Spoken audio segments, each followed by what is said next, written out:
Lo contrario al decrecimiento es el empobrecimiento. Ya se puede decir abiertamente que lo que se necesita es la superación del capitalismo, porque el crecimiento económico es una necesidad imperativa del capitalismo. Y todos estos problemas, ¿de dónde vienen? Del deseo absurdo de intentar crecer ilimitadamente en un planeta que es finito. Estamos chocando contra los límites biofísicos del planeta, tanto a nivel de recursos, que es lo que entra, como a nivel de ambiental, que tiene que ver con los residuos, con lo que sale de esta mega máquina de consumo, ¿no? Crecer por crecer es la filosofía de un tumor. Nosotros individualmente somos poquita cosa, somos hormiguitas, pero juntos somos hormiguero.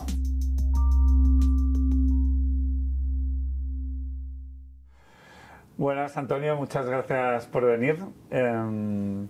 Tenemos muchas preguntas, sabemos que sabes mucho y vamos a intentarlo hacer de una manera que lo podamos entender todos, como si no supiéramos nada de lo que nos vas a contar, y así que llegue al máximo número de gente. Desde que montaste tu blog de Oil Crash hablabas de que se están acabando los recursos fósiles en el planeta, y eso, pues ahora hablaremos, tiene unas implicaciones a nivel individual, a nivel país, a nivel planetario, muy bestias. Desde que lo montaste y predecías lo que iba a pasar, ¿cómo están actualmente los recursos principales del planeta a día de hoy? Bueno, una cosa importante, más que predecir, ahí yo lo que hacía es recoger el trabajo que se ha hecho durante muchísimos años precisamente sobre este problema. Y luego una cuestión que siempre es importante aclarar: cuando hablamos del agotamiento de cualquier materia prima y particularmente los combustibles fósiles, las cosas nunca se acaban de golpe. O sea, las cosas, lo que sucede es que llega un momento que es cuando estás sacando el máximo posible, estás en el cenit, y a partir de aquí pues empieza a bajar y empieza a sacarse cada vez menos, por una razón fundamental, ¿no? Porque a veces se piensa, hombre, pero si invertimos más podremos aumentar la velocidad a la que sale. Y digo, bueno, no es verdad, porque a medida que el recurso está muy explotado, lo que te queda ya es muy disperso y cuesta mucho esfuerzo de sacar. Y en el caso concreto del petróleo y de las materias primas energéticas, como tú lo que quieres es ganar energía, pues hay un límite en el que, oye, si gastas más de lo que ganas, pues no te sale a cuenta. Y eso en realidad también pasa con las materias no energéticas. Hay un límite de utilidad, ¿no? Es decir, tú puedes estar dispuesto a pagar, por decir algo, qué sé yo, 10 euros por 10 kilos de acero, pero no estarás dispuesto a pagar 1000, ¿no? Entonces, al final siempre hay un límite, y esto es lo que al final hace que cualquier recurso que se explota llega a su máxima utilidad, a su máximo rendimiento, y a partir de aquí pues tienes que aceptar que va a ir cayendo, porque intentar explotarlo más deprisa implicaría gastar demasiado, ¿no? Entonces, cuando yo empecé el blog, que esto fue en el año 2010, ¿no? Ahora ya llevamos unos añitos, ya casi 15. En aquella época la fecha que se manejaba como más probable para llegar al máximo de extracción de petróleo era el 2015. Y esto, de hecho, las charlas iniciales que yo daba, era la fecha más probable. Ya tuvimos un susto el año 2008, un aviso de que ya estábamos muy cerca de este máximo, y por eso el precio se disparó, y luego vino Lehman Brothers y muchas otras cosas, ¿no? Y en aquel momento, pues eso, se apuntaba la fecha de 2015 como la más probable. Una cosa que es importante es que, digamos, a principios del siglo XXI, sobre todo lo que se extraía era el petróleo que se llama crudo convencional, que es el petróleo de toda la vida, el petróleo este que, bueno, que ese es el líquido negro que hemos visto en las películas, que salen las torres, o esas cosas que son como unos martillos que suben y bajan y tal, lo gigante y todas estas cosas, ¿no? Bueno, pues esto de hecho llegó a su máximo de extracción en el 2005.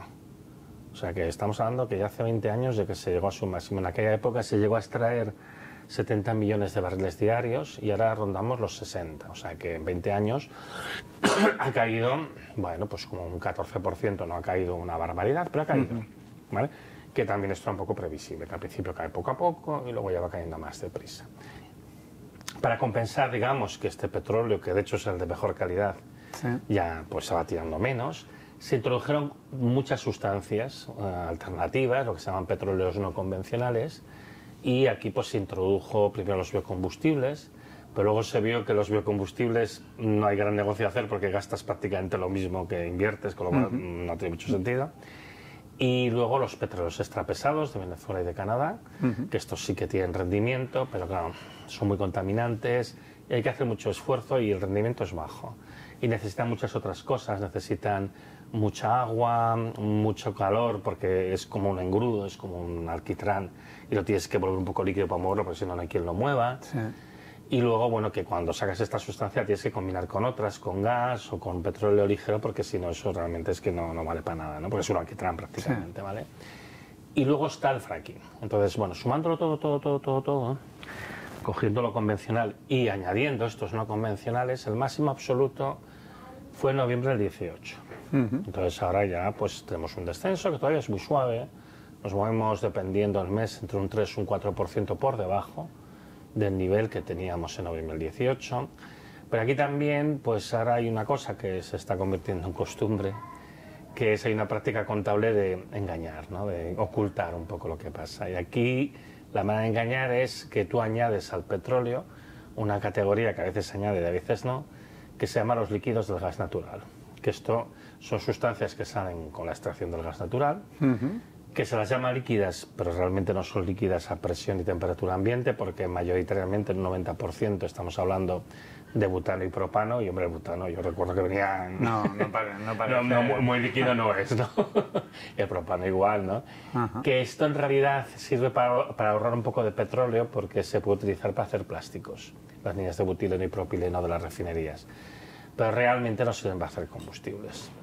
Entonces, realmente el pico de los combustibles derivados del petróleo, como digo, fue en noviembre del 18, unos 84,6 millones de barriles, como digo, combinando lo convencional de toda la vida con estas otras cosas que aparecieron después. Y ahora mismo pues nos estamos moviendo, depende bastante del mes, pero bueno, pues te estás moviendo pues en unos 82 millones, ha caído considerablemente, ¿vale? Pero todavía es poco. Lo que anticipa, sin embargo, es que en los próximos años la caída va a ser más rápida, sobre todo por la maduración del fracking, porque el fracking es lo que ha permitido que el mundo se mantenga en esta especie de meseta estable. Ahora, con la llegada de Trump a los Estados Unidos, va a experimentar un repunte adicional, como ya lo hizo cuando llegó la primera vez, pero el problema es que ya está muy agotado y los pozos de fracking además duran muy poquito, ¿eh? O sea, un pozo de fracking puede dar el 80% de su producción, dependiendo del tipo de pozo, entre el primero y el segundo año. O sea, imagínate, no duran nada, y luego ya seguirá, y en 5 años ya se suelen dar por acabados, ¿no? Entonces, bueno, en el petróleo ya estamos en el proceso de descenso. En el caso del uranio, el proceso de descenso también está comenzado y es más agudo todavía. El uranio, como decía los modelos geológicos, su máximo pues fue el año 16. El uranio que se utiliza sobre todo en las centrales nucleares, claro. Entonces, las centrales nucleares hoy en día se alimentan fundamentalmente de uranio. Algunas utilizan, digamos, combustible reprocesado, típicamente lo que se llama MOX, óxidos de uranio y demás, pero esto además se puede hacer solo una vez. O sea, el reprocesado es muy caro, ya la segunda vez, entonces se hace solo una vez. Y bueno, pues esto al final, fundamentalmente, se están alimentando con uranio. Y con el uranio estamos viendo una caída mucho más fuerte. El uranio llegó a su máximo de extracción en el año 2016, que es su máximo secundario. Una época de la Guerra Fría que se extrajo a toda leche porque se quería pasar a las atómicas, pero ahí no importaba si aquello era un combustible o no. Daba igual. Daba exactamente igual, ¿no? Y tenías una sociedad propulsada por petróleo que lo permitía. Entonces, en un momento dado, pues se acaba la carrera armamentística, cae radicalmente la producción porque se había extraído, de hecho, muchísimo. Y esto fue hacia finales de los 90 o así, con la caída de la Unión Soviética y demás. Y luego, bueno, pues empezó a remontar años más tarde y ahora estamos llegando al pico que ya es un pico geológico. Entonces, el año 2016 se llega a este pico, a este máximo de extracción, y desde el año 2016 hasta el año 2022 cae un 23%. Esto, por cierto, los modelos geológicos de agotamiento del uranio ya hablaban de que las caídas en el caso del uranio, por sus características geológicas, cómo se encuentran las vetas y demás, ya iba a pasar esto, ya iba a pasar que las caídas iban a ser muy rápidas. De hecho, como digo, ha caído un 23% entre el 16 y el 22 y lo que se espera hasta el 2040 es que caiga todavía un 50% más. Pero ahora lo que pasa es muy curioso porque cuando uno mira los datos de la Asociación Nuclear Mundial, yo, por ejemplo, pues hace una actualización siempre hacia el mes de mayo, más o menos, todos los años, pues en mayo del 24 no pusieron los datos del 23, por la razón que fuera. ¿No? Por la razón que fuera. Interpreta lo que te dé la gana. Pero a mí esto me resulta un indicio de que hay realmente un problema de producción, porque además sé que el principal productor de uranio del mundo, que es Kazajistán, que produce como el 40%, ya está empezando a recurrir a técnicas de lixiviación in situ, que es inyectar un ácido a la profundidad y que salga lo que sea, que esto ya es cuando estás desesperado, no sabes qué hacer. Entonces, en algunas minas de allí están muy agotadas y evidentemente ya está, esto tiene una pintilla bastante mala, ¿no? Pero bueno, en todo caso, como digo, los datos que sí que tenemos consolidados, del 16 al 23 hay una caída, al 22, perdón, hay caída del 23%. Y luego, si hablamos del gas natural y el carbón, el gas natural está en una fase de que ya crece muy poquito, pero aún sigue aumentando. Entonces, del último año que tenemos datos consolidados, que es el 23, todavía había crecido un poco respecto al año anterior. Los modelos de agotamiento del gas natural apuntaban a que el máximo pues, se iba a conseguir en algún momento en torno al año 25. Entonces, esto yo creo que es lo que va a suceder al final. Y luego ya pues empezará su proceso de caída, que al principio siempre es lento y tal. Con lo cual ya en el gas también estamos a punto de tocar. Y esto, por cierto, va a afectar mucho a Estados Unidos, porque Estados Unidos ahora está haciendo mucho de potencia exportadora de gas, pero eso tiene los días contados. Y luego ya nos queda el carbón. Y el carbón, contrariamente a las previsiones que suele hacer la Agencia Internacional de la Energía, este seguramente será el que tenga el pico más tardío, ¿eh? Todo apunta a que, porque el carbón todavía crece a un ritmo que se va frenando, pero a un ritmo considerable. Y a mí me da la impresión de que el carbón va a llegar a su pico en algún momento entre el 2030 y el 2035. No muchos años después de los otros, pero bueno, con cierto desfase. Lo cual es muy malas noticias, ¿eh? Porque el carbón es una sustancia, de todas, es la más contaminante.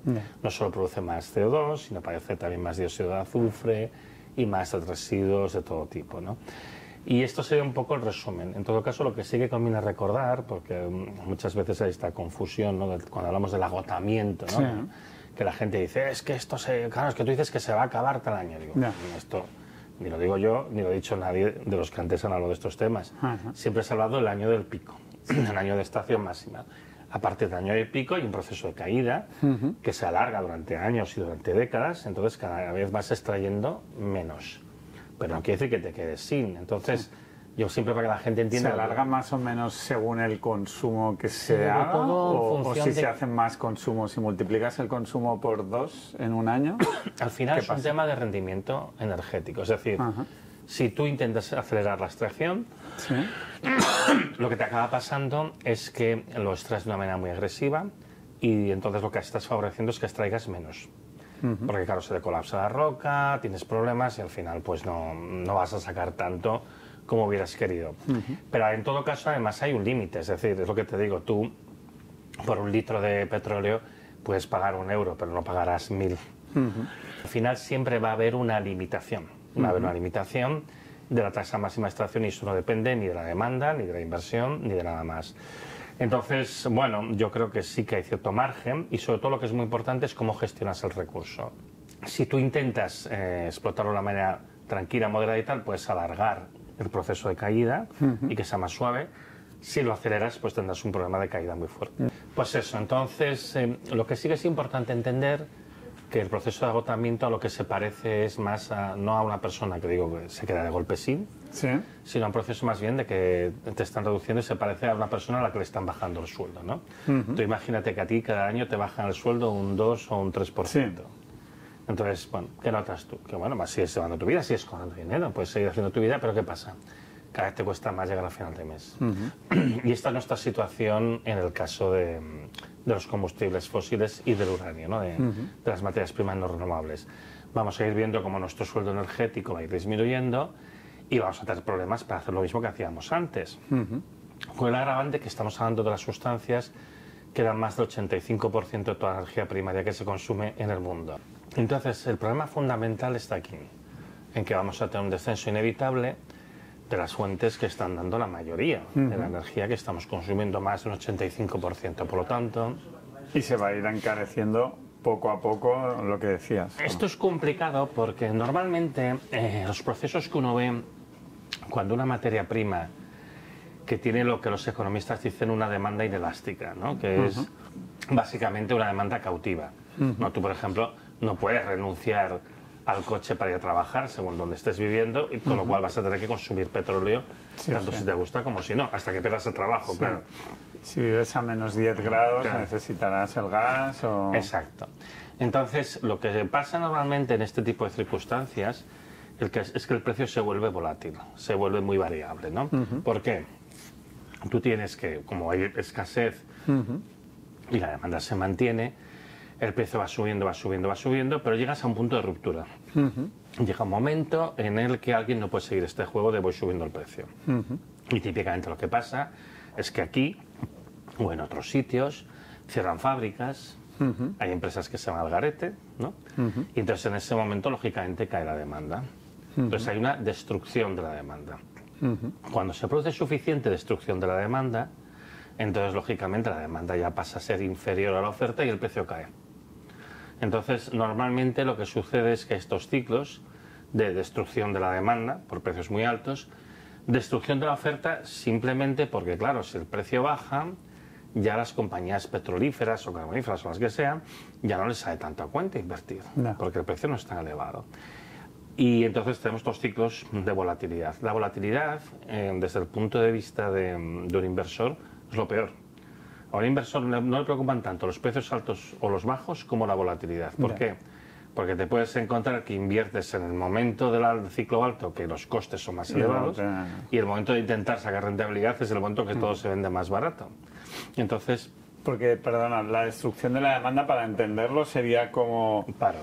No puedo pagar, o sea, he perdido el trabajo, ya no puedo ir en coche a un sitio, no tengo coche, me quito el coche y entonces... Bueno, las fábricas hacen EREs, IERTES y demás, entonces la actividad baja. Entonces hay menos consumo también del personal que se desplaza en coche, pero los camiones que llegan a la fábrica, de los que salen y en general todo el trasiego de materias primas que se extraen desde las minas hasta la fábrica y demás, ¿no? Entonces... Obviamente este proceso de destrucción de la demanda lleva, o sea, digamos, estos procesos de ralentización económica y de destrucción económica, porque esto al final es recesión, pues esto es lo que lleva es a una caída de la demanda y por tanto una caída del precio. Y esta es un poco la dinámica en la que ya estamos atrapados desde el año 2008. Piensa que ahora, por ejemplo, Alemania está en recesión todo el 2023 y todo el 2024. Francia no está mucho mejor. Y sobre todo estamos viendo que el sector industrial en general está sufriendo por aquello de la cadena de suministros, las materias primas, y que las materias primas siguen siendo bastante caras. Y entonces, a nivel de sectores donde más influye el declive de estos fósiles, ¿en qué sectores influye más? Bueno, en general hay sectores que son muy, lo que se llama... energético intensivos y algunos son electrointensivos, entonces depende de que separar un poquito, ¿no? Porque no es lo mismo energía en general que electricidad, ¿no? Electricidad es una forma de tener la energía, pero en general todos los sectores que consumen grandes cantidades de energía se ven seriamente afectados. ¿Y cuáles son estos? Pues justo más los que estamos viendo que están teniendo más problemas. Por ejemplo, el acero.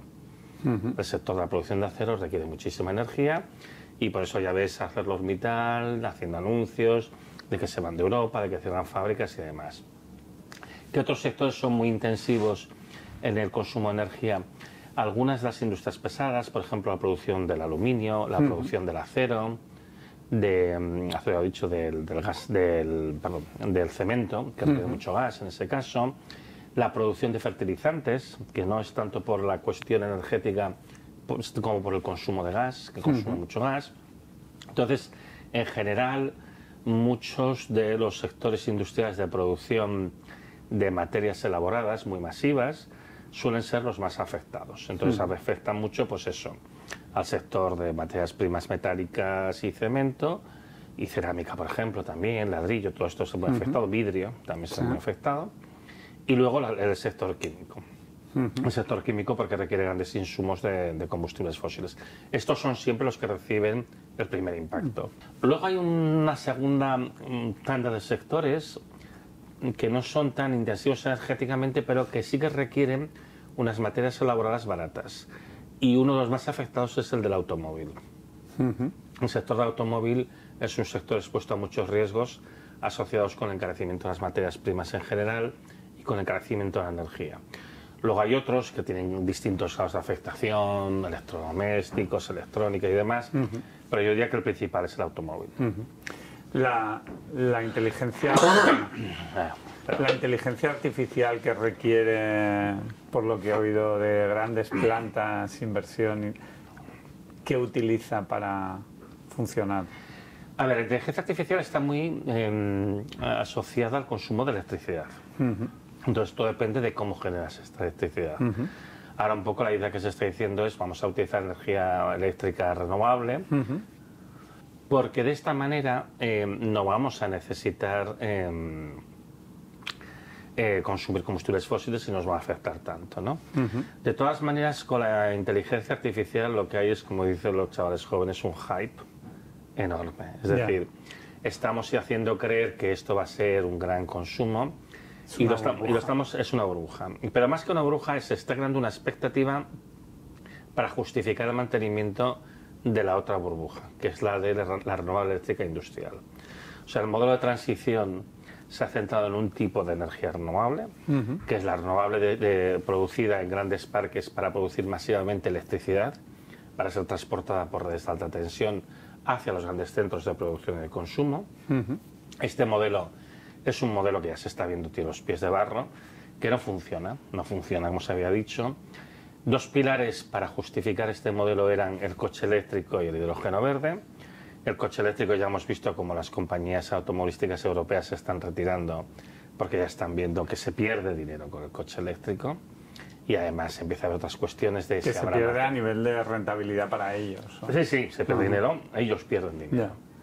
Pero es que además hay la cuestión de que es que uno se plantea si hay suficientes materiales para hacer el despliegue que se está hablando. Porque es que se empieza a ver que no. Empieza a haber serios indicios de que no hay suficiente material. Y aquí estamos hablando ya no de combustibles fósiles, que también, porque también se consumen, pero, por ejemplo, pues yo que sé, de litio, de manganeso, de cobalto, de níquel, de plata, de cobre, un montón de cosas, ¿vale? Entonces ya se está viendo que ahí hay un problema, hay un cuello de botella enorme, porque estos materiales quizá no hay suficientes. En cualquier caso, tampoco llegan al ritmo que tendrían que llegar, porque también tienen sus máximos de extracción y de producción. Y en el caso de hidrógeno verde, si te fijas, hace unos años se hablaba muchísimo, era una continua hablar del hidrógeno verde, y ahora cada vez se habla menos. Y ahora el gobierno español aprobó una ayuda masiva, 1.200 millones de euros para el hidrógeno verde y demás, pero en realidad los planes de expansión de hidrógeno verde se están viendo que están haciendo aguas. ¿Por qué? Pues porque el hidrógeno verde, primero, no es una fuente de energía, es lo que se denomina un vector energético, es decir, una forma de poner la energía para aprovecharla más tarde, y es muy malo. Se pierde mucha energía en el proceso y además es una sustancia peligrosa, inestable, corrosiva, sabes que lo tiene todo. Y entonces, claro, realmente se está viendo que tiene sus usos, pero que son unos muy limitados y que en absoluto son los que se está diciendo, y mucho menos, por ejemplo, para los vehículos. ¿Por qué? Pues porque es muy poco rentable, se pierde mucho en el proceso, ¿no?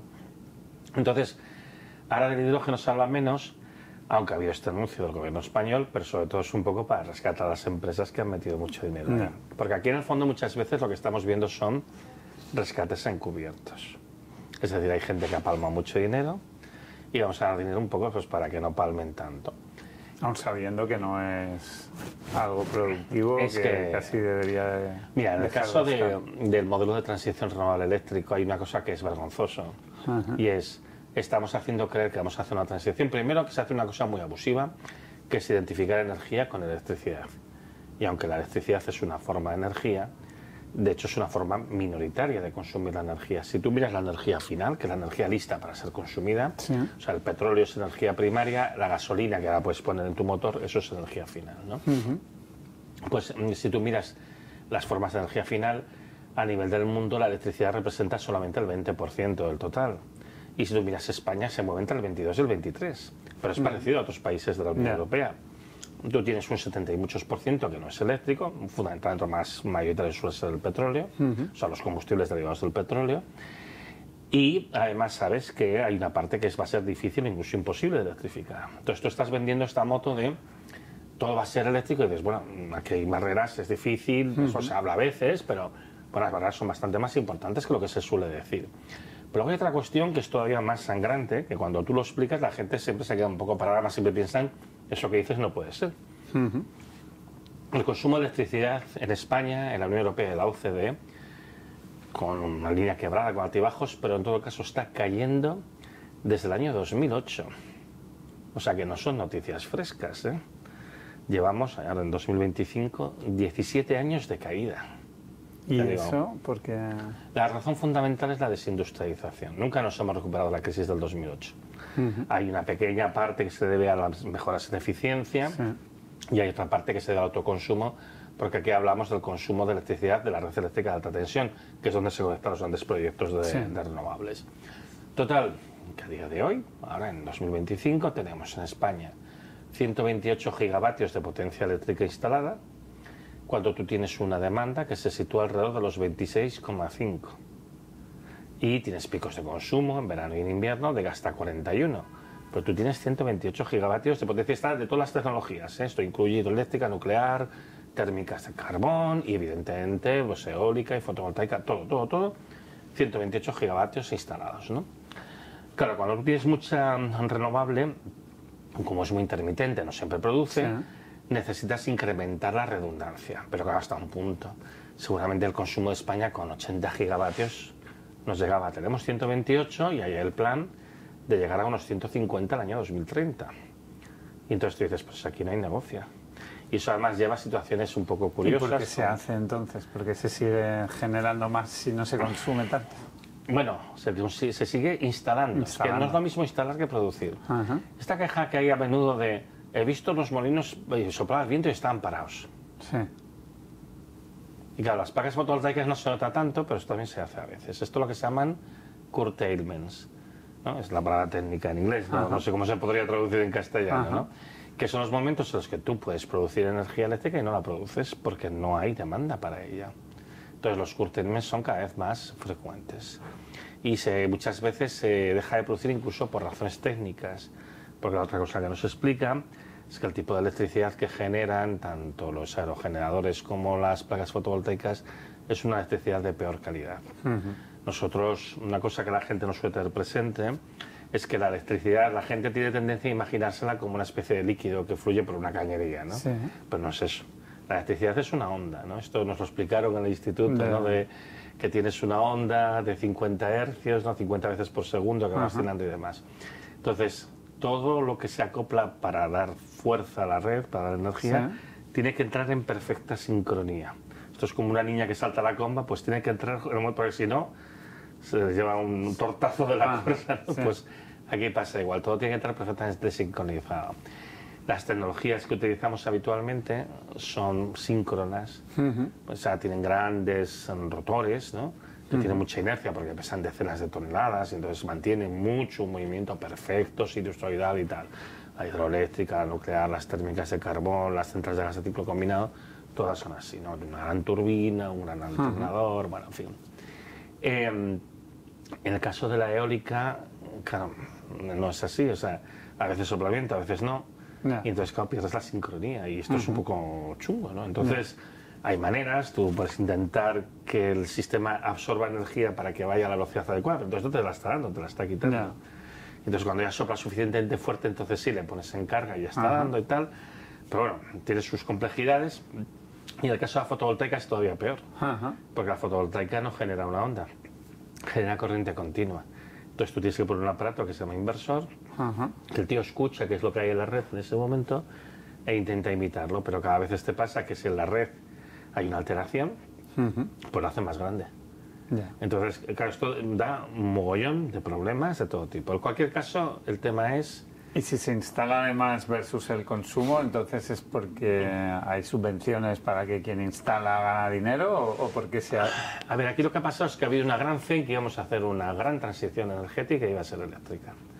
Y a día de hoy no hay todavía valor de reconocer que este modo de transición ha fracasado. Sin embargo, el gran capital se está retirando de estas inversiones. Y ese es el motivo también por el cual pues, oímos hablar menos del coche eléctrico y del hidrógeno verde, a pesar de la ayuda del gobierno, ¿no? El problema que tenemos ahora, yo creo, o sea, esto es una burbuja. ¿Y tú crees que es así, que realmente ha fracasado y que no tiene...? Sí, no más que ver, los datos son bastante claros. Es que decir, no hay demanda. Tú tienes un mercado en contracción. El mercado eléctrico es un mercado en contracción. Lo lógico, a ver, yo entiendo lo que se pretende. Se pretende, pues, hacer una sustitución energética y, por tanto, pues, impulsar la electrificación y demás. La electrificación tiene muchos problemas, no siendo el menor de ellos la falta de cobre, que es un material bastante importante y que también parece que ha pasado su pico de producción, con lo cual imagínate los problemas que va a haber en el futuro.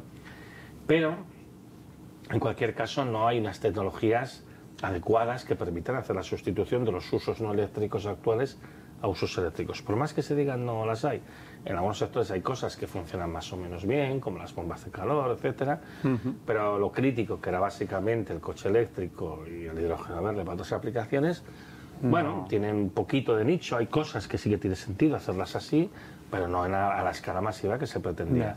Entonces, el problema es, ¿y ahora quién dice la verdad? Con todo el dinero que se ha invertido. Entonces, tú, ¿no? Bueno, pero claro, si yo solo dejo de ser un pringao que estoy en un instituto de investigación y que por eso además recibo todas las frases por internet, claro. Pero evidentemente ahora aquí hay un problema porque además es eso, el sector está en una situación un poco crítica y yo creo que ahora lo que estamos viendo es rescates encubiertos. Porque, a ver, no te engañes, las grandes empresas, el gran capital nunca pierde. Nunca pierden, ¿no? Siempre de una manera o de otra tienen que recuperar. Pues ahora diría una cosa un poco políticamente incorrecta, esto lo cortáis, ¿no? Que es que Florentino no va a perder nada. No, es que por eso hay que entender lo que es en el mundo en el que vivimos. En el fútbol a veces sí, ¿no? Bueno, eso no voy a entrar ahí, ¿eh? Yo me sé que también puede haber cosas. Pero bueno, pero eso está claro, que los grandes inversores institucionales nunca pierden. No. Porque ellos tienen, bueno, capacidad de influencia para no perder. Entonces, bueno, pues lógicamente yo creo que ahora lo que hay es una cierta necesidad de endosar activos dudosos o de poca calidad, o incluso basura, digamos, ¿no? Igual que pasó así. O sea, es como Lehman Brothers esto. Es como el banco malo, un nuevo Sareb, ¿vale? Y entonces yo creo que muchos de los anuncios que se hacen ahora son para intentar encontrar incautos a los cuales endosar estos activos tóxicos. Y es en este contexto en el que se inscribe el tema de los centros de datos. En ningún país como España se está haciendo este correlato de como vamos a tener grandes necesidades de consumo de electricidad, hay que poner más y más sistemas de energía renovable cuando tú estás viendo que el mercado de electricidad está estancado y está en descenso, de hecho es un mercado en contracción, ¿no? Solo se está haciendo aquí y aquí es porque, bueno, porque ha habido una gran apuesta y entonces ahora lo que necesitamos es mantener caliente el sector mientras determinados inversores deshacen sus posiciones. El tema de los centros de datos no va a ser en absoluto como se dice y además hay una razón muy sencilla para entenderlo. ¿Cuál es el modelo de negocio? Los centros de... Sí, explícalo. Pero ¿cuál es el modelo de negocio? Es decir, ¿cómo se va a ganar dinero? Es esta visión que es muy española, por eso más te digo que este discurso es más de España que de otros países. Es esta visión muy española de creerse que la infraestructura crea la industria, ¿no? Esto es, ¿cuántas veces no nos hemos encontrado de aquí lo que hay que hacer es poner una autopista, una autovía, el AVE... Sí. Montarlo todo antes de saber si hay demanda o no hay demanda. Claro, ¿no? porque asumiendo que la infraestructura crea la industria. Yo que pertenezco, pues a eso, soy originario de esa España vaciada, ¿no? De León y demás, el León siempre ha sido el discurso. Hay que poner autopistas, hay que poner autovías, hay que poner el AVE, porque esto va a generar actividad económica. Y hombre, algo de actividad económica siempre genera, obviamente, pero no a nivel que se está diciendo, ni mucho menos para justificar la infraestructura. Normalmente las cosas se hacen al revés, es decir, tú tienes un sector industrial, necesitas la infraestructura y tú montas la infraestructura para ese sector industrial.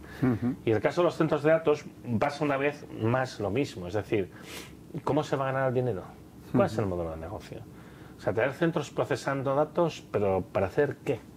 ¿Qué es lo que...? Porque se está dando por ¿Qué hecho... es exactamente ¿Cómo se va a ganar un centro el dinero? de datos? Un centro de datos simplemente es un gran sistema de computación donde se procesan datos. Yo trabajo mucho con sistemas de computación, algunos de ellos muy grandes, pero bueno, tiene una finalidad concreta, ¿no? Por ejemplo, nosotros a veces colaboramos, yo poquito, pero bueno, mis compañeros colaboran más con el Barcelona Supercomputing Center, y entonces allí pues tienes varias divisiones, y hay una con la que colaboramos nosotros, de ciencias de la Tierra, que lo que se hacen son computaciones de pues simulaciones del océano, o de la atmósfera, o del clima, y hay un objetivo, claro.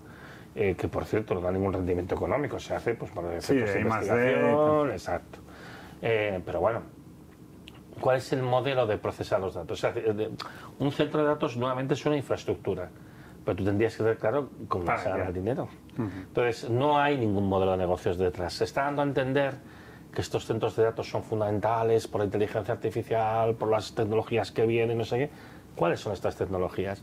Los que ya tenemos una edad nos acordaremos de cuando reventó la burbuja del .com. Internet lo iba a hacer todo, no sé qué, se hablaba de que sí hay que invertir en las empresas de Internet, porque todo se iba a hacer por Internet, porque iba a ser una gran revolución, iba a haber grandes oportunidades de negocios y iba a ganar mucho dinero. Y es cierto que Internet ha permitido hacer muchas cosas, por ejemplo, pues comercio electrónico, a generar actividad, pero no al nivel de lo que se estaba diciendo. Y de hecho, ¿qué pasó? Pues que hubo una burbuja que estalló y evidentemente se perdió mucho dinero. Entonces, ahora con el tema de los centros de datos pasa un poquito lo mismo, pero yo creo que sobre todo la insistencia tan grande que hay en este momento con el tema de los centros de datos tiene más que nada que ver con el hecho de mantener viva la burbuja renovable el tiempo suficiente para que los grandes inversores no pierdan el dinero. En todo caso, hay una fecha de caducidad muy clara, que es junio del 2026, que es cuando se acaba la ejecución de los fondos de Next Generation. Entonces, de aquí a junio del 2026, esto va a parar en seco, así de claro. Es posible que pare antes, porque con los nuevos vientos que soplan en la comisión, los cambios que se estén haciendo, el reglamento ómnibus, todo este tipo de cosas, yo creo que van a favorecer que la burbuja acabe de reventar antes. La burbuja ya está empezando a reventar. Y muchas veces digo que a mí ahora ya a estas alturas, más que la propia burbuja, que está causando mucho daño, porque en muchos sitios les plantan infraestructuras de la noche al día y muchos pueblos no saben cómo reaccionar delante de una avalancha de proyectos que les llega de escasa o nula justificación. Y bueno, todavía hay margen de hacer bastante daño, pero a mí me preocupa más la segunda burbuja renovable, porque esta yo ya doy por descontado que se está acabando, por eso, porque... ¿Que la segunda es? ¿Cuál crees tú que es la segunda burbuja renovable? ¿Cuál dirías tú que es? Cuando ya vemos que lo de producir electricidad no acaba de cubrir todas las necesidades y puede hacerlo todo, ¿qué vamos a hacer? Lo mismo que hemos hecho siempre, buscar algo para quemar. ¿Y qué es lo primero que quemó la humanidad? La leña. Entonces la segunda burbuja renovable es la burbuja de la biomasa, que de hecho ya se están dando pasos ahora. Ya empieza a haber alguna central de biomasa que aparece en algún punto de España, teóricamente para aprovechar los rastrojos de los cultivos, pero que seguro que acabarán quemando leña, porque una vez creas la infraestructura, creas la necesidad. Y claro, eso tiene sentido, eso se puede hacer y eso puede tener cierta rentabilidad.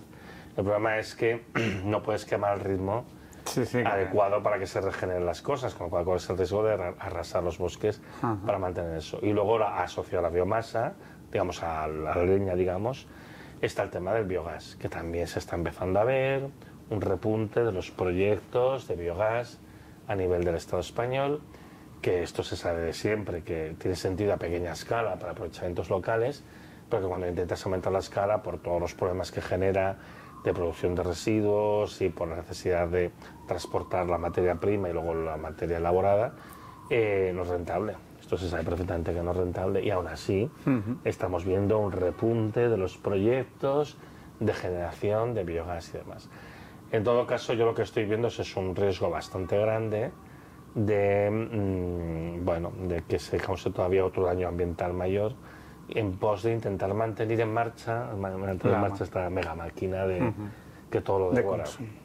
Porque en electricidad dices que estamos en un punto decreciente a nivel de consumo en España, por ejemplo, en gas, en petróleo o plantas consumo de nucleares. energía en general en España y en la Unión Europea, el consumo total de energía está actualmente en niveles de los años 90.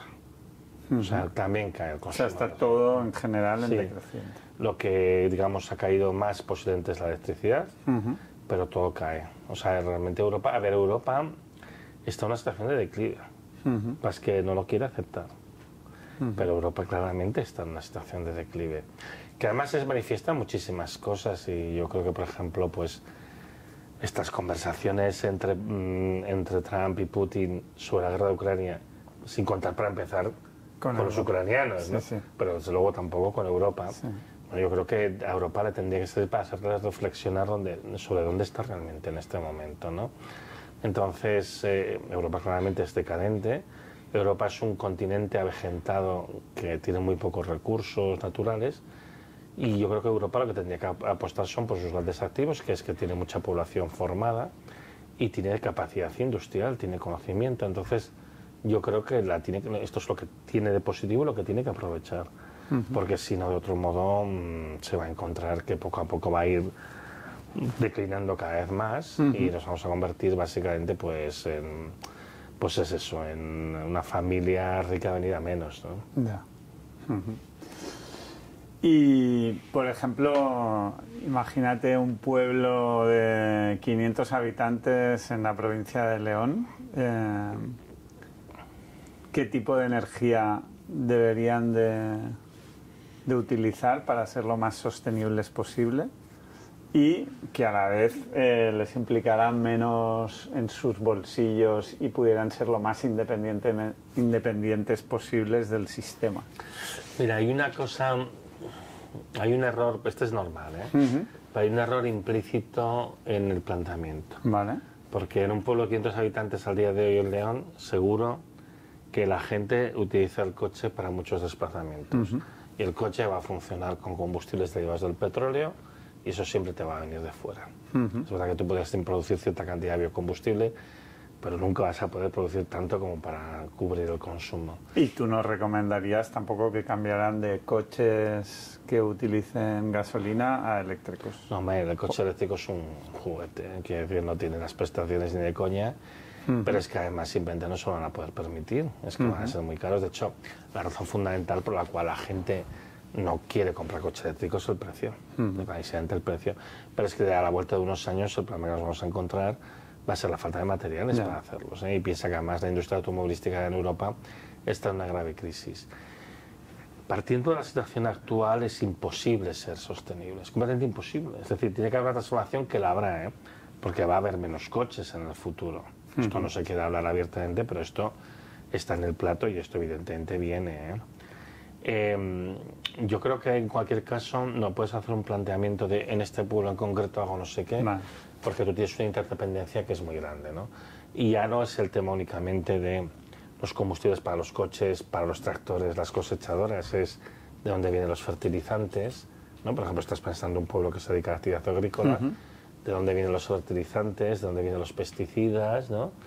Pues tienes un montón de industria química que está detrás y luego cosas bastante básicas, ¿no? Tú cuando construyes una casa, ¿con qué la haces? Con hormigón armado, pues eso es cemento y acero. ¿De dónde vienen?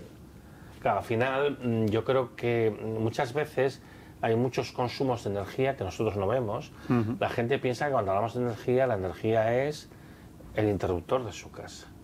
Pero eso solo es una parte del total y de hecho es la parte nimia, la parte pequeña del total. Entonces hay muchas más cosas de consumo del día a día, ¿no? Simplemente pues eso, dónde sacas los alimentos, cómo consigues hacer las diversas tareas del día, etcétera, etcétera.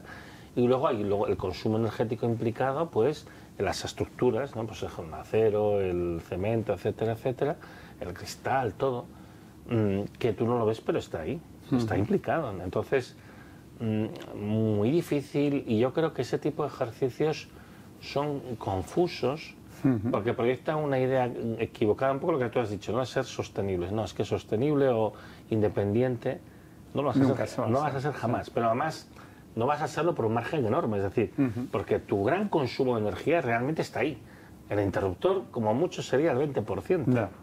Entonces, y además en realidad es mucho menos, ¿no? Porque cuando decimos que en el caso de España, pues el 20% del consumo de energía es eléctrico, pero claro, pensamos que hay las grandes industrias que consumen muchísima electricidad. A nivel del consumo doméstico, a lo mejor representa el 10% del consumo de todo el resto de energía que consume la familia en sus actividades diarias. Ya te estoy diciendo el consumo que implicó la construcción de su casa o de la infraestructura que lleva a su casa, ¿no? Entonces, yo creo que este tipo de análisis son engañosos porque no proyectan una idea real de nuestra relación con la energía. No solo es un análisis engañoso, sino que yo creo que además es un análisis profundamente errado por una cuestión. Yo te pregunto a ti, ¿cuánta energía has consumido el día de hoy? tú seguro que no tienes Ni idea. ni idea. Pero si te pregunto, ¿qué actividades has hecho tú que te han dado utilidad? Y tú dirás, bueno, pues yo me he levantado, he desayunado, tal, me he duchado, he cogido el coche para venir aquí, no sé qué, y esto seguramente sí que me lo puedes enumerar. Entonces tú me enumeras todas las actividades que tú has hecho que a ti te han proporcionado una utilidad. Sí. Todas estas actividades implican un consumo de energía, todas ellas. Entonces tú lo que estás mirando es la utilidad, no cuánta energía consumes. La energía es una herramienta para conseguir la utilidad. Entonces también cuando hablamos del consumo de energía, muchas veces estamos pensando en conseguir la utilidad que tú realmente buscas, cuánta energía implica, pero con los medios de producción de hoy en día, en el contexto de hoy en día. Pero si yo ahora cambio completamente el contexto y yo a ti te puedo dar agua caliente consumiendo mucha menos energía y tú tienes la misma agua caliente, a ti te da igual, porque tú lo que quieres es el agua caliente, no la energía. Tú no eres un consumidor de energía, tú lo que eres una persona que necesitas proveerte de utilidades. Entonces, al final, lo que tenemos que estar discutiendo es de qué manera podemos suministrar estas necesidades, estas utilidades que tú necesitas, independientemente de la manera de conseguirlas. Entonces hay que intentar conseguirlo de la manera más sostenible posible, consumiendo menos energía, etcétera, etcétera. Entonces yo creo que cuando uno hace el análisis, lo que tiene que centrarse es cómo podemos suministrar lo que la población de España necesita de la manera más eficiente posible, que luego va a implicar menos consumo de energía y de materiales. Y aquí emerge una cosa que es muy curiosa, y es, cuando tú miras los trabajos académicos que hay hoy en día, se ve que sería posible mantener un nivel de vida muy semejante al que tenemos hoy en día, con cambios importantes en el estilo de vida. Por ejemplo, no tendrías coche en propiedad, pero, bueno, pero la utilidad que tú tienes, que es la del desplazamiento, la podrías tener. Pero que tú podrías tener un nivel de vida muy semejante al que tienes actualmente, o incluso mejor, consumiendo la 10ª parte de la energía de los materiales que se están consumiendo hoy en día. La 10ª.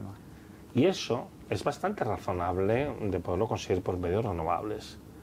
Pero entonces dices, vale, pero... Sin cambiar nuestro estilo de vida para nada. No, el estilo de vida tiene que cambiar. El coche has dicho, pero... El estilo de vida ¿Qué más cosas? Bueno, el cambio más profundo está en lo que realmente implica la necesidad de consumir energía. Y es, tú tienes un sistema económico que está orientado al crecimiento en el que tú vives. Tú realmente no lo necesitas. Tú lo que necesitas son estas utilidades que hemos descrito, pero el sistema económico sí que necesita que haya un consumo creciente, ¿no? La sociedad del consumo, y este consumo creciente implica un consumo creciente de energía y de materiales, y este sí que se ve limitado en el entorno que yo estoy diciendo. Entonces, el problema es que tú necesitas una transformación del sistema socioeconómico para poder hacer esto. Y luego ya, pues como hemos llegado ya a este punto de la charla, ya se puede decir abiertamente que lo que se necesita es la superación del capitalismo, porque el crecimiento económico es una necesidad imperativa del capitalismo. Tú, si vas a la Wikipedia y miras la definición de capitalismo, te pone que el capitalismo es un sistema económico de economía, de mercado y propiedad privada de los medios de producción, lo cual está muy bien, porque es verdad que el capitalismo, los bienes de producción son privados y hay un mercado, yo no sé si es del todo libre, pero bueno, esto vamos a dejar para después, ¿vale? Pero eso no es una cosa que sea privativa del capitalismo. Es decir, ha habido sistemas económicos anteriores que también tenían estas dos cosas, más o menos, ¿no? Entonces, ¿qué es lo que hace diferente al capitalismo? Pues está en el propio nombre. En el capitalismo, el capital tiene derecho a remuneración, tiene derecho a cobrar dinero, que es lo que llamamos interés compuesto, que es lo que hacen los bancos y los fondos de inversión. Yo a ti te dejo un dinero, te dejo 100 euros, y tú al cabo de un tiempo me lo devuelves, y me lo devuelves con un interés. Es decir, me devuelves más dinero. Entonces hay una premisa de que tú vas a ser capaz de generar tanto riqueza como la que te di y un poco más para poder devolverme a mí, para que yo, como capitalista, pueda ganar. Mi ganancia se basa en el interés compuesto, se basa en esa cantidad extra de riqueza que tú generas. Y es esto lo que nos empuja a crecer. Y es esto lo que hace distintivo el capitalismo. Lo que hace distintivo el capitalismo es el interés compuesto. Por cierto, la Iglesia Católica hasta el siglo XVIII condenaba el interés compuesto con el nombre de usura, ¿no? Era un pecado, la usura que era simplemente dar créditos con interés, eso la usura, se consideraba un pecado. Entonces luego hubo un gran cambio para que no se fuera considerado un pecado, ¿no? Entonces, esto es bastante interesante porque realmente esta es la clave del asunto. Hay que superar la necesidad del crecimiento porque, por otra parte, todos los problemas que tenemos, tanto ambientales como de recursos, aquí hemos hablado de los recursos, pero hay un problema ambiental bastante grave que no solo es el cambio climático, que hay otros también, ¿no? Y el cambio climático en particular, que es muy grave. Y todos estos problemas, ¿de dónde vienen? Del deseo absurdo de intentar crecer ilimitadamente en un planeta que es finito. Estamos chocando contra los límites biofísicos del planeta, tanto a nivel de recursos, que es lo que entra, como a nivel de ambiental, que tiene que ver con los residuos, con lo que sale de esta mega máquina de consumo, ¿no? Entonces necesitamos superar el capitalismo, no destruirlo, superarlo, es decir, evolucionar. Igual que hubo otros sistemas económicos anteriores al capitalismo, hubo el mercantilismo, la fisiocracia, antes los gremios, la Edad Media, etcétera, etcétera. Bueno, pues tenemos que ir a un sistema que supere una necesidad de la expansión creciente del capitalismo. Yo siempre digo que el capitalismo básicamente es como una crisis de la adolescencia, ¿no? La mejor inversión que yo he hecho en mi vida han sido mis hijos. El primer año una rentabilidad del 100%, que fue lo que crecieron. Pero luego, ¿qué ha pasado? Se han hecho mayores y, lógicamente, pues llegas a la madurez. Después de una adolescencia siempre más o menos complicada, llega un momento que ya no creces más. Nadie puede crecer para siempre, nada puede crecer para siempre. Tienes que madurar. Bueno, pues esto es lo que nos sucede ahora. Necesitamos que nuestro sistema económico madure, deje de crecer y se parezca estacionario en un nivel que sea compatible con el hecho de que vivimos en un planeta finito. Curiosamente, nadie pone en cuestión que nuestro sistema económico esté orientado al crecimiento. A un crecimiento que además es exponencial, porque si tú creces un cierto porcentaje, cuando vas aplicando el porcentaje, esto va creciendo como la espuma, ¿eh? Tú piensas que, por ejemplo, con una tasa de crecimiento del 2,7% anual, que cualquier economista considera una tasa sana de crecimiento, esto te está implicando que tú estás duplicando el PIB y duplicando básicamente los bienes y servicios y posiblemente el consumo de todo cada 25 años. Es decir, lo multiplicas por 4 cada 50 y por 16 cada 100. Pero es que si ya pasan 2 siglos, lo estás multiplicando por 256. Entonces, rápidamente acabas chocando contra que nada puede crecer duplicándose, al ritmo que sea, aunque sea un ritmo lento, nada puede estarse duplicando continuamente. Es aquello de lo del tablero de ajedrez y los granos de arroz. O sea, no llega un momento que eso peta, eso revienta, tiene que reventar. No se puede crecer para siempre. Pero las políticas económicas están todas orientadas al crecimiento y es absurdo. Crecer por crecer es la filosofía de un tumor. Y ese es el tipo de cosas que tenemos que cambiar. Diciéndonos que tenemos que salir de eso. ¿Y cómo se cambia eso? ¿Tú sabes la respuesta? Yo no. Pues tampoco. O sea, yo lo que sí que sé es que esto es imposible. Me puedo imaginar cosas que puede hacer una persona individualmente, pero claro, no sé si una persona individualmente... Este es el punto, mira, tiene... Una de las características, porque hay una cuestión importante cuando al final, ya que hemos sacado la palabra capitalismo, otra cosa que hay que decir es que hablar mal del capitalismo es un tabú. En nuestro sistema. Todo el mundo sabe... Igual ya nos limitan en el algoritmo ahí en YouTube por decir esto puede pasar. Y ya nos salimos. Pero, bueno, si lo dije en un vídeo del BBVA, yo creo que... bueno, entonces ya... Entonces seguro que funciona. Pero bueno, no, pero tú piensas que todo el mundo sabe que no se puede... Un poquito de crítica vale, pero si te pasas, eso no es de buen tono, no se liga mucho criticando el capitalismo. Entonces... Al final eso también nos da una idea que es interesante, y es que el capitalismo no es solo, o incluso no es principalmente un sistema socioeconómico, es un sistema cultural y de valores. Y dentro de este sistema cultural y de valores está el hiperindividualismo. ¿Qué puedes hacer yo individualmente? Tú individualmente no puedes hacer nada, puedes hacer muy poquito, sí, puedes tomar medidas que implicarán un ahorro, que te hará más fácil la vida posiblemente, pues eso, consumir menos, consumir más responsablemente, hacer las cosas más eficientes, todo eso estará bien, sin duda. Pero es micro. Pero es muy poquito. Pero claro, ¿qué pasa? Que nosotros individualmente somos poquita cosa, somos hormiguitas, pero juntos somos hormiguero. Y la fuerza está en ser hormiguero. Entonces, ¿qué es lo que tú puedes hacer individualmente? Algo muy importante que parece que tenemos un poco olvidado, también por la menor tradición democrática de nuestro país. Ser ciudadano. Todos tenemos la obligación irrenunciable, inabdicable, de ejercer como ciudadanos, como sujetos políticos. No dice la Constitución española que del pueblo español soberano emanan todos los poderes del Estado. ¿no se supone que la soberanía radica precisamente en el pueblo español?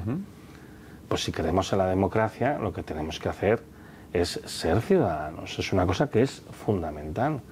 Pero ¿qué pasa? Que estamos en una situación de indefensión aprendida. ¿Qué puedo hacer yo? Esto es demasiado grande y tal. Bueno, pues tú lo que tienes que hacer es ser militantemente ciudadano. Y cuando tú ves una cosa que no funciona, pues evidentemente lo que tienes que hacer es reaccionar, organizarte y hacer cosas.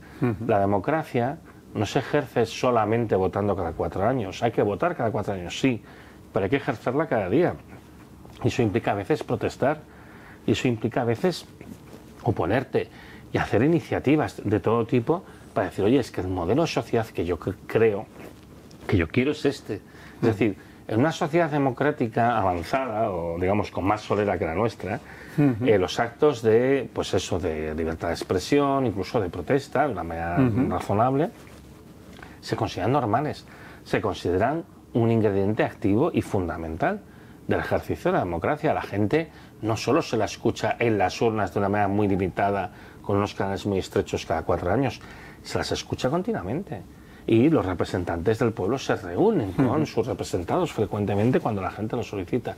O sea, hay que ejercer una democracia plena si quieres que realmente funcione. Entonces, al final, bueno, yo creo que hay muchas cosas que uno puede hacer, pero lo primero que tiene que hacer es saber qué quiere.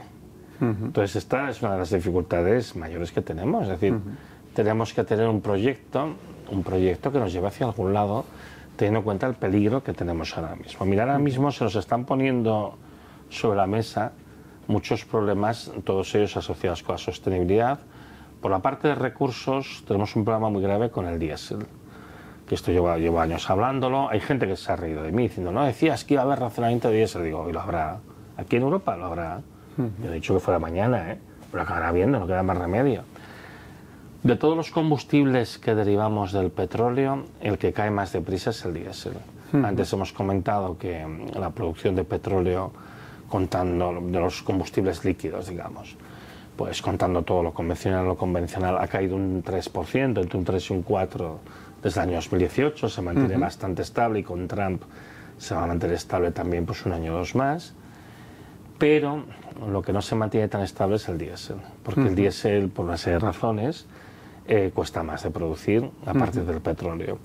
Y sobre todo el tipo de petróleo malo que nos está quedando. Entonces la producción del mundo de diésel tocó máximo hacia el año 2015, va oscilando, va cambiando, y se mantuvo más o menos una meseta oscilante del 2015 al 2017, principios del 18.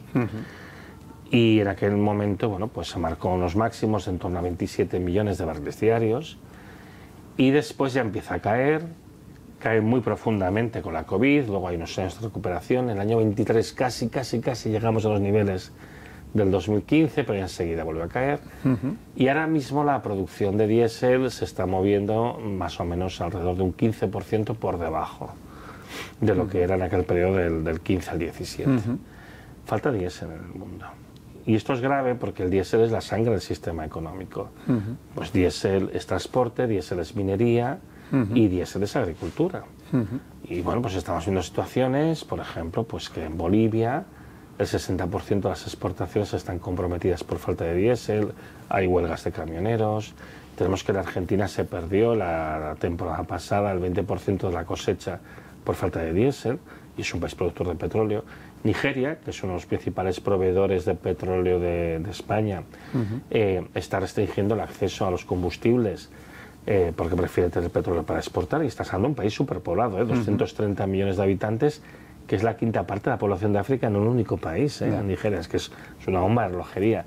Ya están teniendo apagones y apagones de la red de comunicaciones por falta de diésel, precisamente. Entonces, el tema del diésel es una amenaza muy grave, ¿no? Y esta es una más de otras tantas que tenemos. Tenemos el problema del uranio, tenemos el problema de los fertilizantes, que también son muy caros de producir.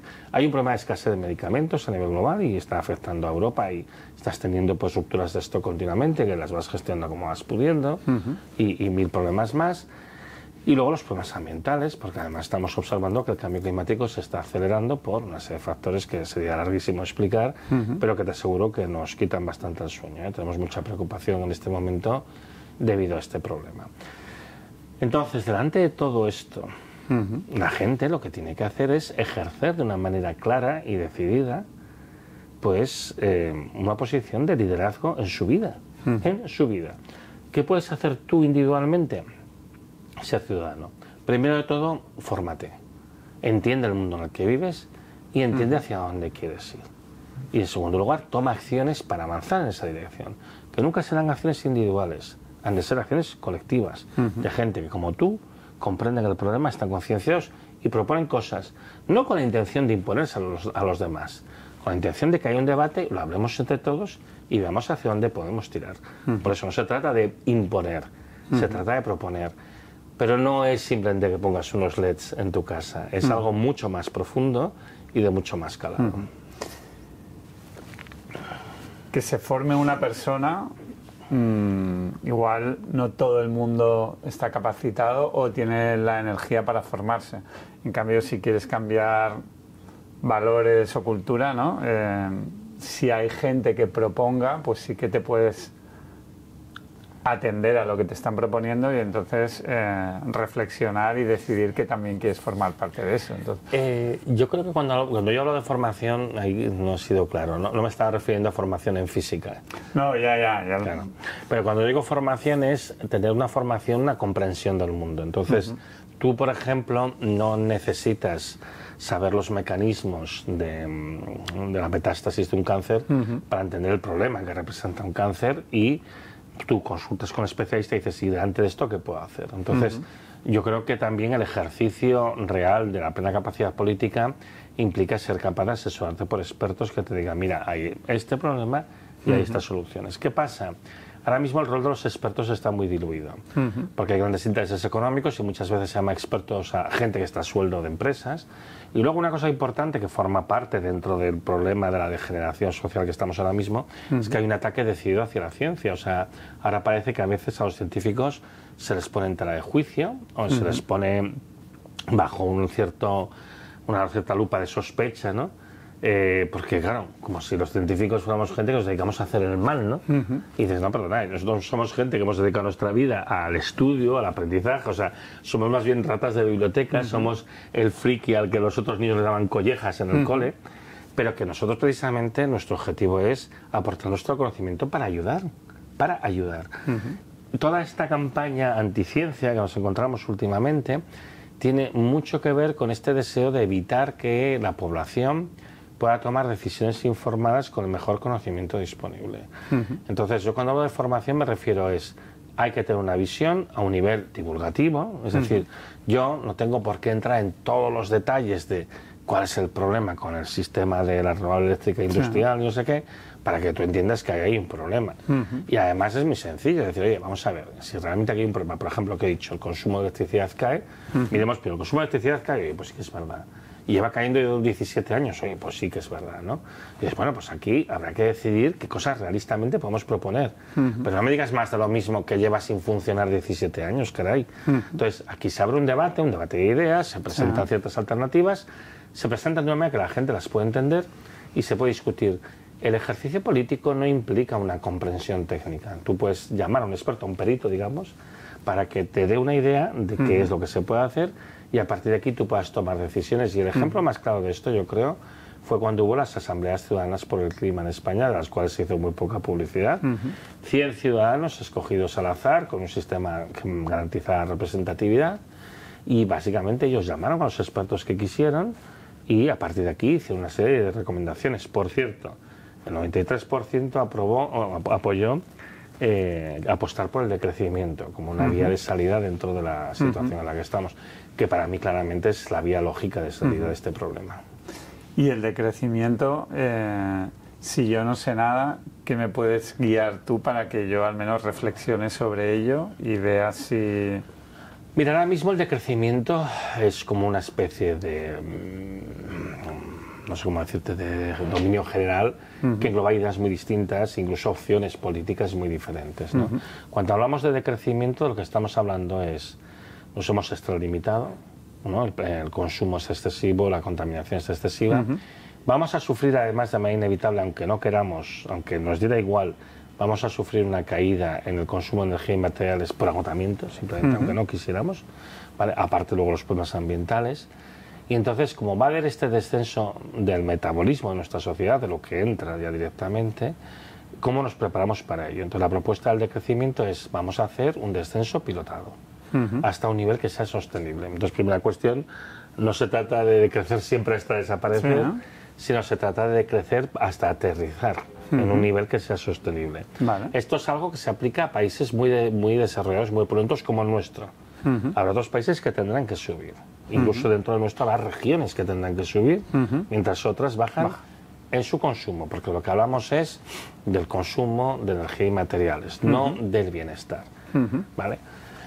Hay mucha tendencia, como ya identificamos crecimiento con bienestar, a pensar que de crecimiento, por tanto, lógicamente es malestar, ¿no? Y entonces es pobreza y demás, ¿no? Pero es que justamente ahora mismo es al revés. Es decir, en el momento actual la búsqueda del crecimiento lo que provoca es destrucción. Porque no hay tantas oportunidades de inversión y porque tienes el problema de acceso a los recursos y los problemas ambientales. ¿Cuánto creció el PIB en Valencia el año 2024 después de la Dana? ¿Cuántos años les va a costar recuperarse de eso? En este momento, negarse a aceptar los problemas ambientales y los problemas de recursos, a lo único que lleva es a destrucción económica. Entonces, de hecho, cuando hablamos de decrecimiento, estamos hablando de una planificación democrática. Vamos a tener menos acceso a los recursos, vamos a tener problemas ambientales. Lo que necesitamos es planificar cómo vamos a hacerlo y escuchando a todo el mundo. Eso es muy importante, que escuchar a los ciudadanos, a las empresas y decidir cómo vamos a pilotar esto. Porque esto lo tenemos en el plato, esto no lo vamos a poder evitar. Vamos a tener una situación de descenso. Entonces, se trata de hacerlo lo mejor posible, se trata de hacer un aterrizaje, no estrellarnos. Lo contrario al decrecimiento es el empobrecimiento. Tú miras la situación que tenemos en España, en Barcelona y en Madrid, ¿y qué tienes? Tienes unos salarios que no son muy elevados, tienes unos alquileres que cada vez son más caros, ya no hablamos de comprar, hablamos de alquilar. Sí. Tienes una situación socialmente muy explosiva, con una inflación, una precariedad de la vida. ¿Qué le estamos ofreciendo a la gente joven? Le estamos ofreciendo unos salarios míseros, tienen que vivir en pisos compartidos con más gente, ni pensar en tener una familia, ni pensar en tener una vivienda propia, no te digo ya un coche. ¿Qué es esto? ¿Este es el modelo realmente? Y esto es lo que estamos haciendo ahora mismo. Entonces, tenemos que ser honestos con lo que estamos haciendo. Lo que estamos haciendo es empobrecer. El decrecimiento dice, vamos a intentar conseguir que haya un nivel de vida decente para todo el mundo, cambiando la manera de producir, cambiando la manera de consumir, evidentemente superando al capitalismo. Dentro del capitalismo es imposible, pero de tal manera que se garantice una vida digna y buena para todo el mundo. Entonces, que no es fácil de conseguir, claro que no lo es, y habrá que discutir mucho y habrá que hablar mucho, y habrá que pensárselo muy bien. Pero seguir por la vía por la que vamos es una vía de destrucción económica, de empobrecimiento y eventualmente de estallido social, y por otra parte también de fomento, de auge de ideas populistas, que es lo que estamos viendo en Europa, que realmente no van a aportar ninguna solución, pero sí que van a avanzar en otra vía que también es muy peligrosa, que es la del ecofascismo, que es un sistema de carácter autoritario, represivo, que consigue estar dentro de los límites ambientales, pero lo hace pues básicamente dándole mucho a unos pocos y nada a la mayoría. Entonces, hay que entender que la alternativa al decrecimiento es el empobrecimiento y el ecofascismo. ¿Y hay alguna persona que se pueda leer que sea experto en el decrecimiento económico que tú valores? En decrecimiento, hombre, hay muchos autores, desde Serge Latouche, que revitalizó el concepto que ya existía desde los años 70. Pero Serge Latouche, que a principios del siglo XXI pues habla del tema y demás. Y luego, yo qué sé, pues si miramos gente aquí en España, académicos aquí en España, está Joan Martínez Alier, que hizo un trabajo en Comedora durante muchísimos años. Y luego, bueno, pues gente que ahora mismo está en activo, que trabaja en temas de economía ecológica y que también tocan temas de crecimiento. Pues tenemos, por ejemplo, a Joan Ramón Doldán en Santiago de Compostela, tienes a Óscar Carpintero en Valladolid, tienes aquí en Barcelona, pues tienes a Yorgos Calis, a Jason Hickel, que ahora está aquí también. Realmente tienes mucha gente, o sea, que está trabajando en estos temas y además con experiencias concretas, efectivas para abordar esto. Desde el punto de vista, digamos, más de la ciencia económica. Desde el punto de vista social hay gente muy importante que lleva hablando de esto mucho tiempo, ¿no? Por ejemplo, Yayo Herrero, Jorge Richman, o sea, hay bastantes pensadores que trabajan esto. Y luego un poco desde el ámbito de las ciencias naturales hay alguna rara avis como yo que también habla de estas cosas. Pero bueno, yo creo que es una cosa que ahora mismo se está volviendo bastante transversal. Y si no avanza esto es porque las grandes corporaciones o los países que quieren seguir creciendo y seguir en el capitalismo no quieren entrar a esto. ¿Cómo se puede no cambiar mi mentalidad, sino la de una gran empresa española o mundial? La idea del decrecimiento es una idea extraña porque se opone a todo lo que se enseña en las escuelas de negocios. Siempre tienes que crecer y desarrollarte. De todas maneras, yo te digo que, por ejemplo, a nivel de las empresas españolas, yo ahora mismo más o menos el 20% de las charlas que doy cada año son para empresas, a veces a puertas cerradas para sus ejecutivos. Porque muchas empresas tienen problemas muy gordos, muy gordos. Como me dijo un alto ejecutivo de una empresa holandesa que se dedica a fabricación de cemento, nuestro objetivo ahora no es crecer, es sobrevivir. Y este problema lo están teniendo muchas empresas. Entonces, en general, el sector manufacturero está buscando salidas, está buscando maneras, porque ven cada vez más problemática la situación. Quien más se opone a esto es el sector financiero. Porque precisamente no hay opciones de negocio en un mundo en decrecimiento para el sector financiero. Son los que más se oponen, más violentamente se oponen a la idea. Pero en cualquier caso hay que tener en cuenta que no hay elección. Esto va a pasar sí o sí. Y esto está siendo un poco... Ya está. Estamos ya, es que tengo que ir porque mi hija me mata, o sea, Vete. me mata. Vete. Muchas gracias. Lo siento, ha sido súper accidentado todo, pero bueno. Te mata tu hija.